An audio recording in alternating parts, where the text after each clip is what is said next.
आप सभी का हमारे YouTube चैनल सम्राट IAS बाई साकेत राजवंश में एक बार फिर स्वागत है।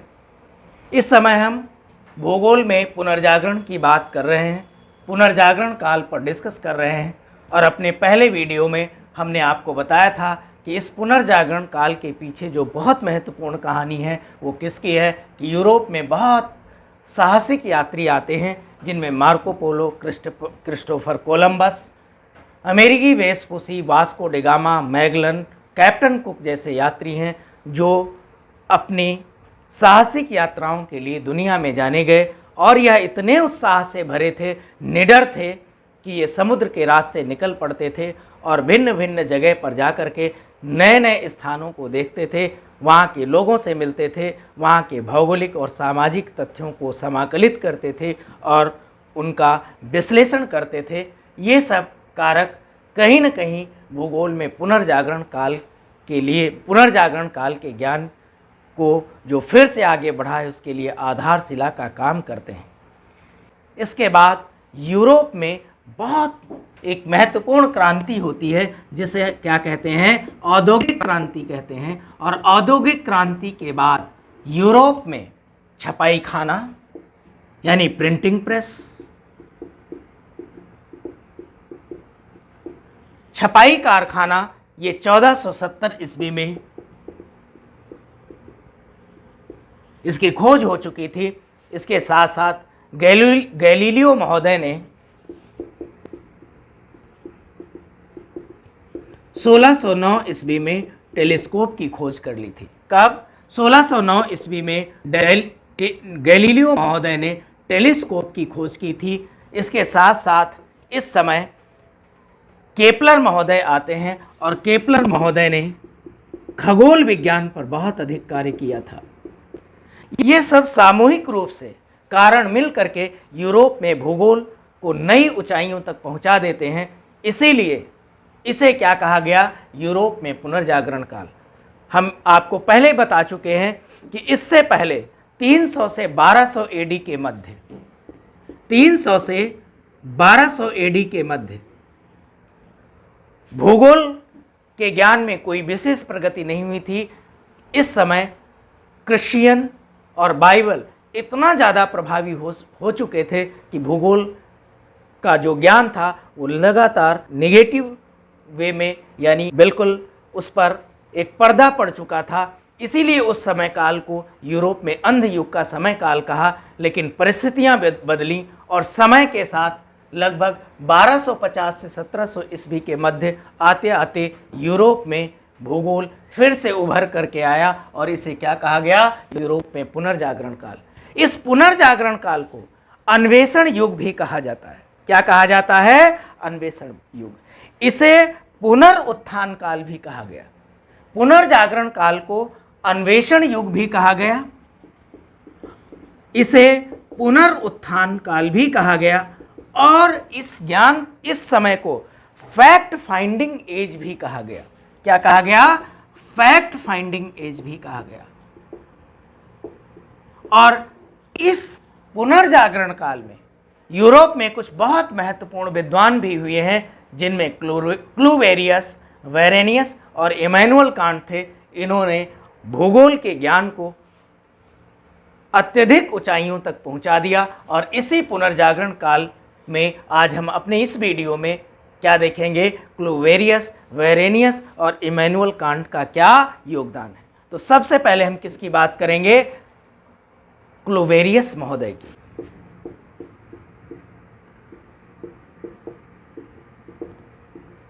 अगर क्लूवेरियस की बात करें तो इनका जो समय अवधि है 1580 से 1622 AD.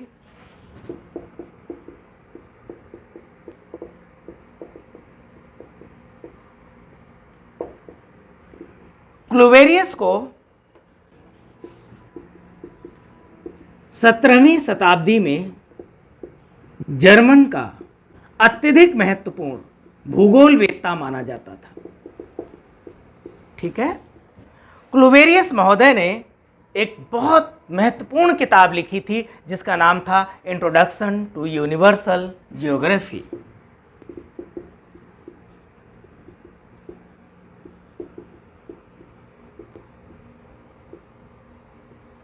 Introduction to universal geography.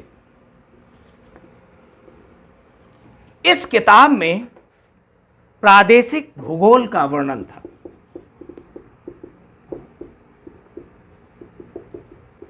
यानी भिन्न भिन्न प्रदेशों का वर्णन था और लंबे समय तक इस किताब को अनेक भूगोलवेत्ताओं ने प्रादेशिक भूगोल की आदर्श किताब माना। क्या माना? प्रादेशिक भूगोल की आदर्श किताब माना। और किताब का नाम हमने क्या बताया? Introduction to universal geography. इस प्रकार हमने क्या देखा? प्लूवेरियस महोदय, जिनकी समय अवधि 1580 से 1622 के मध्य मानी गई है, 17वीं शताब्दी में जर्मन के महत्वपूर्ण भूगोलवेत्ता रहे हैं। इन्होंने महत्वपूर्ण किताब लिखी है जिसका नाम है इंट्रोडक्शन टू यूनिवर्सल जियोग्राफी, और लंबे समय तक इस किताब को प्रादेशिक भूगोल की आदर्श किताब माना गया है। इसके बाद दूसरे विद्वान हैं जिनका नाम है वेरेनियस।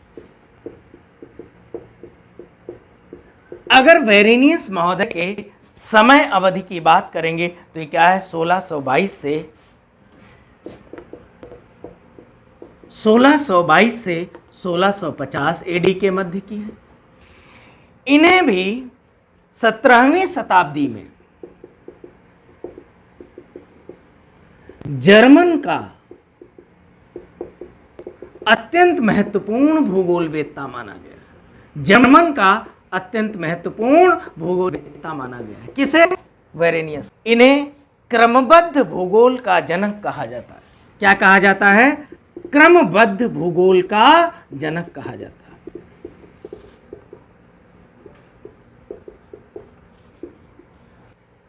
इन्होंने एक महत्वपूर्ण किताब लिखी थी जिसका नाम था जेनरेलिस जियोग्राफिया। इस किताब को 2 भागों में डिवाइड किया गया था। कितने भागों में? 2 भागों में। एक भाग को सामान्य भूगोल कहा गया और दूसरे पार्ट को विशिष्ट भूगोल कहा गया। यानी जियोग्राफिया जनरलिस को 2 पार्ट में डिवाइड किया गया है। एक पार्ट को सामान्य भूगोल और दूसरे पार्ट को क्या कहा गया? विशिष्ट भूगोल। सामान्य भूगोल के अंतर्गत गणितीय और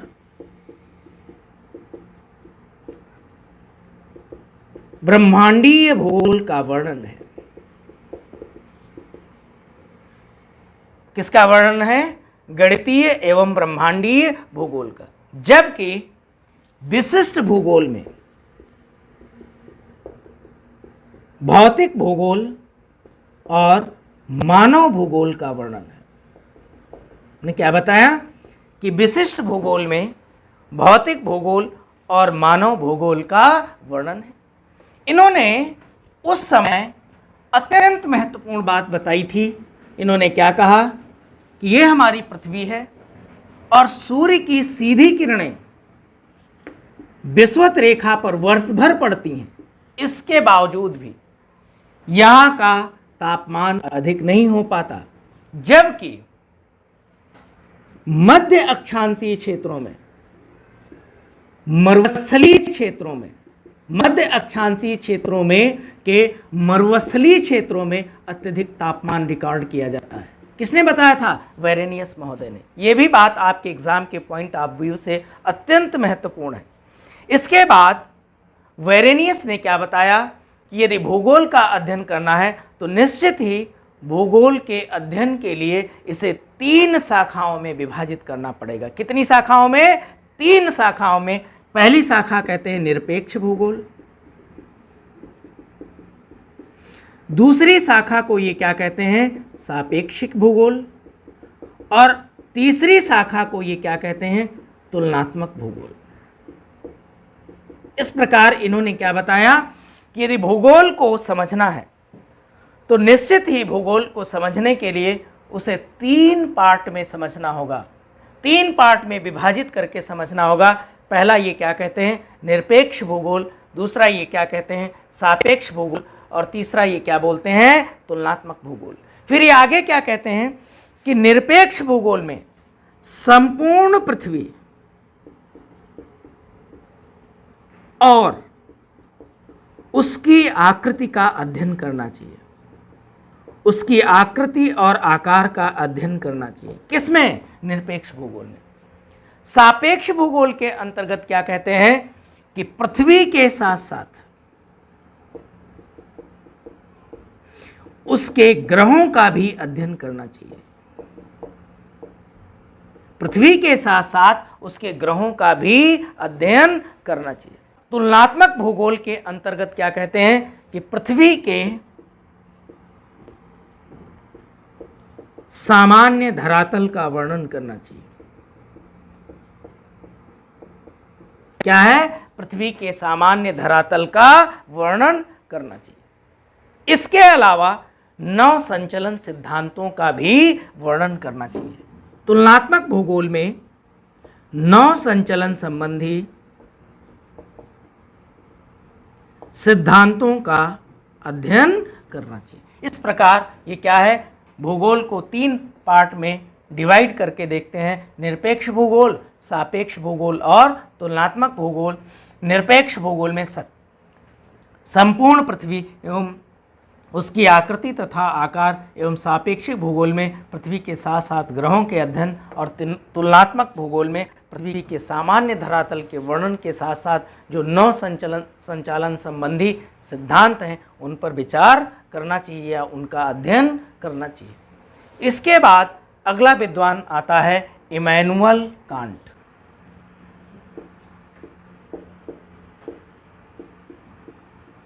इमैनुअल कांट, अगर इमैनुअल कांट के समय अवधि की बात करें तो 1724 ईस्वी से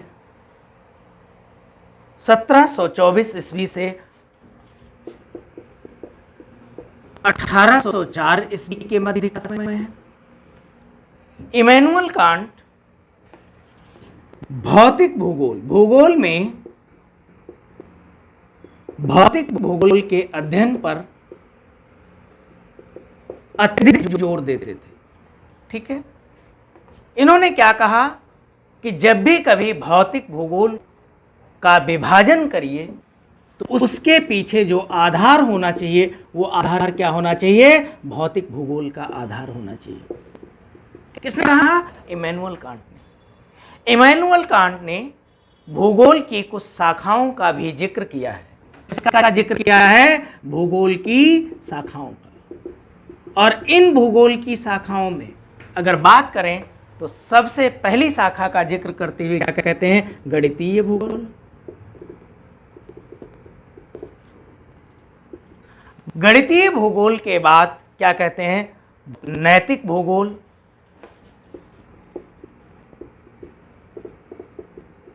नैतिक भूगोल के बाद राजनैतिक भूगोल। राजनैतिक भूगोल, इसके बाद व्यापारिक भूगोल।